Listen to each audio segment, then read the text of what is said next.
Can you explain the experience out there for somebody who hasn't been? Yeah. Yeah. There's a lot of things to go to. There's no service on Wynwood. Wynwood is the actual area of Miami where most of the stuff goes on. The nightlife is Miami nightlife. If you don't know anything about Florida at this point, this nightlife is crazy, I guess, over the top. Yeah, I've been to Florida, not during I don't really care for like South Beach in terms of like going to like live on Sunday. I wouldn't give two shits about that. A lot of women, if you're single, there's a lot of women that you can like probably talk to on the you know, the girls who you think are cute on Instagram all day. They have a day job and they have stuff they need to do as well. So they can be found. Shoot your shot. If you want to do something, get down there because it's just that's where you can really see where like you can measure yourself up, you know. And I just love sports references. If you're an AC, it's your chance. If you think you could take down a 1C, you gotta go there. You gotta see because you get and then be smart. Don't be down there high as fuck, drunk as fuck all day. Learn the builders and the makers of this shit. Learn the corporate people who sponsored whatever. Learn how to get your art into Art Basel. Learn how to build an installation with someone. Learn how to collaborate with someone, open a store with someone. Learn these things so you can come back the next year and know what you need to do. Mm-hmm. You know, but it's amazing. Usually the weather's good. Usually gonna be some good T-shirts to buy, some good shit to eat. Amazing. Okay, how does one person? I feel like you're in like the right circle. Cause I found about you because I was trying to figure out Fatima's story, and then I seen that you interviewed C.O. Behind, I don't wanna. Siobhan, yeah. I don't wanna butcher her name, Siobhan. And then I'm like, wait. And then I noticed you have an interview with like Aaliyah May. Yeah. Shout out to the lady. That's the homie. They took it down though. I tried to listen to it. I've been trying to. I can't click it for some reason. It's took it down on YouTube. But like every time, it's on YouTube. Are you talking about podcast or something? Oh, on my actual podcast app. Yeah. You got to go to the new podcast one that you've been going to. Because our old podcast got took down, our old podcast channel. So what happened? We got flagged on SoundCloud. It happens. For what? Copyright. It was some music on like an old podcast. Because we've been podcasting for like 4 years. See what I mean about the music? We've been podcasting for like 4 years and we put a clip up and it got took down. It's okay. Like we can pay for the copyright at this point. I like that at this point in my age, I can say I can pay for someone's music. I can license someone's music. Because for one, I know how to do it. For two, I could afford to do it. And for three, why not do it?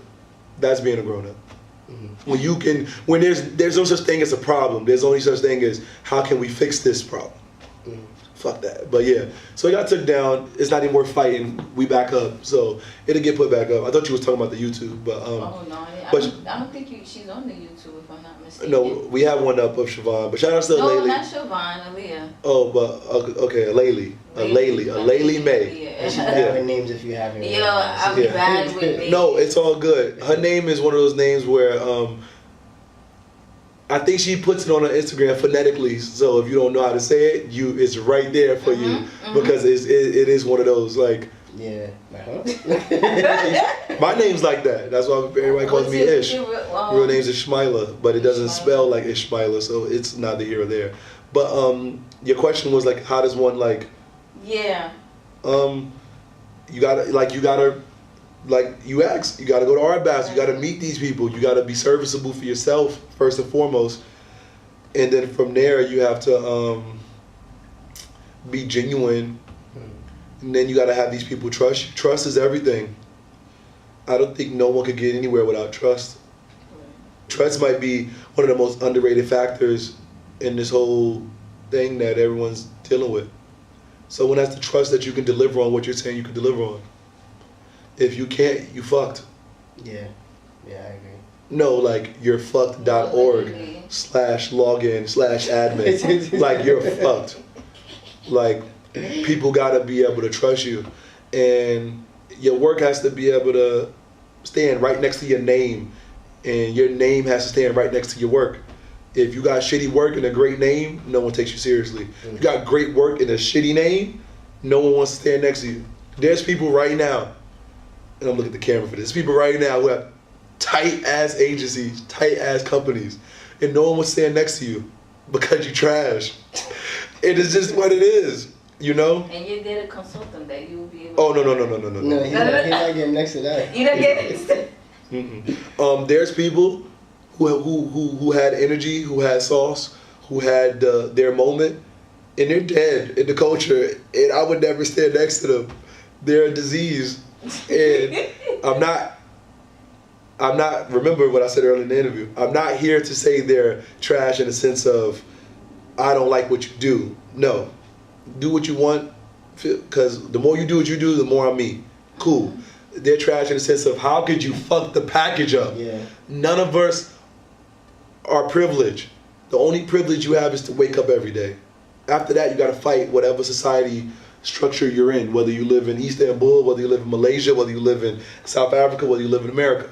So, if you had a company, if you had a spotlight on you, and you don't have it no more, you're trash because you fucked that up. Yeah. How could you mess that up? Yeah. You know? And to me, that means like you're a sickness. So that means you're like a epidemic. I don't want to be next to that.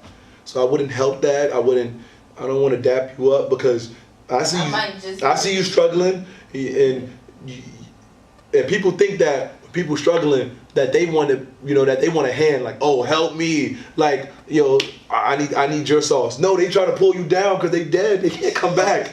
They can't come back. They can't. This world is unforgiving. Every industry is unforgiving. Every industry. Name me a player who came back. Ain't no team looking for Lamar Odom. Yeah. That's my man. One of my favorite players of all time. They won't let him back in. You know what I'm saying? In the music industry, there's people, they ain't, in the music industry, they're not trying to let people back in. Yeah. Stephon Marbury is an example of, they didn't let me back in, but I didn't want to be back. I went and killed elsewhere. Yeah. You know what I'm saying? But some of these people don't even have that creativity to go somewhere else. Because there's people who can be like, have a bad name here and go elsewhere, you know what I mean, and make money, but most people aren't creative enough to even do that. But I had to say that on wax. There's people who are dead out here, like, no, I agree. No bueno. There will be a day that I will be dead, but that'll be the day I won't care anymore. See how that works? I'm over it. Yeah, like you're not gonna kill me. At any time, there's an escape button for me to go back to the normal world and do some normal shit. You know, for some people, this is all they have. Yeah. And again, goes back to what I said. Why would you fuck it up?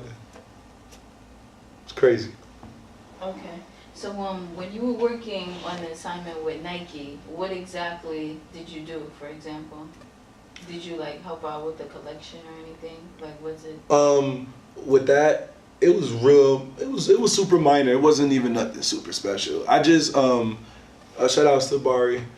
He just hit me up and was just like, yo, I want to do a site in New Orleans, and Nike was all like on top of everything. They was giving him all the love in the world. So I reached out to a homie, and she's from New Orleans, and she hooked it up. And anything a part of any conversation with Nike is a wonderful conversation. Like they pick up, it's like the way they do consulting with others is they basically just want you to be able to be a source to people that they might not directly want to have a conversation with or something. So, not in a bad way, but maybe someone has a shoe that, that they might want to purchase off them for like a campaign, and you might be the source of that, and they'll ask you to do so. Or there's an assignment where you might be working with someone who's a Nike affiliate, and maybe you might be able to help out here and there. So like with that, I just like there was many hands involved. Clearly, I didn't secure the site. I didn't do any of that. I don't work for V-Loan or anything like that. But that's family, and any form of consulting and helping, I'm down with. And there's things that in the future I'll have in the works, but it's nothing like worth speaking on. You got to be not tight-lipped, but you got to like not. I wouldn't even say be careful. You just got to understand how they want to use you. So I would never act like they've overused me. Because when they're overusing someone. Yeah. You know? You can feel it. Yeah. Or eye test, boom, you see it. So I wouldn't like over glamorize it for an interview. I understand. You know? I understand. What's your opinions on V-Lone right now? Top 5 streetwear brands. Props to all the OGs who let Bari flourish. It's almost on some True Religion shit on the low. On the low. Every SoundCloud rapper, every mumble rapper, every hood rapper, once they feel like they about to blow, they be like, I need to get some V-Lone. Yeah, that's a fact. You know what I'm saying? Like, all ages like it. Do you think it hurted Bari a little bit with what occurred? Nah. We from Harlem. He bounced back. It was a no-brainer. You know, that's my brother. That's my brother. Shout outs to Bari. He could do no wrong. He could do no wrong. I'm not scared to talk about it. So many people scared to talk about that shit because people be scared to like be on one side or the other. Mm-hmm. I'm gonna say it because I'm not gonna lie. Yes, as grown men, we're supposed to level up and do better than our predecessors, and we're supposed to be bigger than the area we're from. Mm-hmm. People have moments of weakness. You know, he fucked up. He said he fucked up. He was being mannish. People didn't use that word. He was being very mannish. Mm-hmm. You know, and paid the price. He got his contract took. You know, it is what it is. Nigga had like 11 SKUs coming out. That shit would have went crazy. You got to think about it like this. You asked that question. You should ask this question. Imagine how people would have thought of V-Lone if he would have had the same year Virgil had last year. Virgil put out 10 shoes. Bari was gonna put out like 10 shoes. It would have been like 1A and 1A. It would have been like, damn, pick your poison. They both would have been killing, you know? That's true. You know? And maybe Nike would have whored out V-Lone the way they're whoring out Off-White now. That's just about to be crazy. It's about to be so many shoes come out. I can't wait. Something the white, the new white Prestos, all white. Yeah. They got the white and gold. I think I seen. It was Prestos as well. What other colors that you seen? It was some exclusives. I mean, they have Instagram accounts that show them all, so it's not like I got the exclusive. This is why I love the internet. It's just there. It's there for consumption, you know. And the way Virgil plays it is so good, and the way Nike works with him is so great. That's why I say, I wouldn't say it like when I say the word whore out, it's because that not the actual term, but the actual feeling. Yeah. I mean that the word gives, but because you know, because you know it's being given in a certain way. Like it's like, okay, you like this. Let me see if you really like this. Here's all of it. We're gonna give it all to you. Yeah. We're not gonna give the Photoshoppers a chance to have a thought process. We're not gonna give the customizers a chance to have a thought process. We're gonna give you whatever he's thinking, whatever you think he's thinking, and anything in between. Yeah. Let's go. Let's do it. So what are some of the brands that you're interested in right now? There's a lot of brands out. I wear like a lot of old shit, but it would be corny for me not to bring up my friends. New York Sunshine, those guys are killing. People love Beast Troy. Beast Troy is like in that world where it has like those super fans as a loyalist, you know. I don't know, it's just a lot of shit. There's a lot of nice brands out there that just, I don't know, like brands are just so good now because like so many other brands have broken down barriers to be able to make clothes not even a good or bad thing. It's just like, well, wear what you like now. Mm-hmm. At one point, it was literally like that shit had to have a certain thing. So it was like, oh, do you got a big graphic? Oh, do you got a box logo? Now it's like, do what the fuck you want. Because shout out to people like Tremaine. Shout out to people like Brendan Fowler. It's like people are doing whatever they want on t-shirts or whatever now. Shout out to my homeboy Reginald Sylvester. He dropped this shirt with Hypebeast. And he's just like, this is just his art on a shirt. It's not even that big of a deal no more. It's like, wear what the fuck you want, you know? So like, it's brands I like that I don't even know I like. I don't even know the name. I'm like, oh, that's a nice shirt. Can I have it? Where can I buy it? I'll buy it, cool. I don't even have to do the research no more.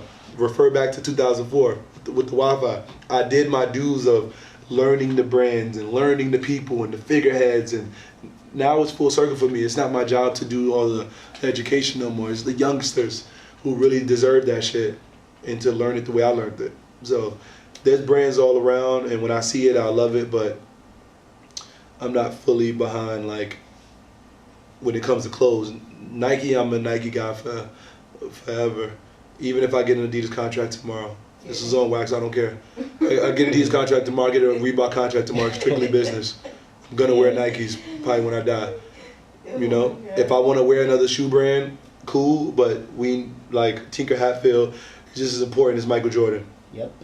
You know, like these other people, they're just as great. You know, now it's just a company, so I'm not gonna sell my soul away. But I understand the work relationships, you know, that I have, the ones that I don't have that are coming.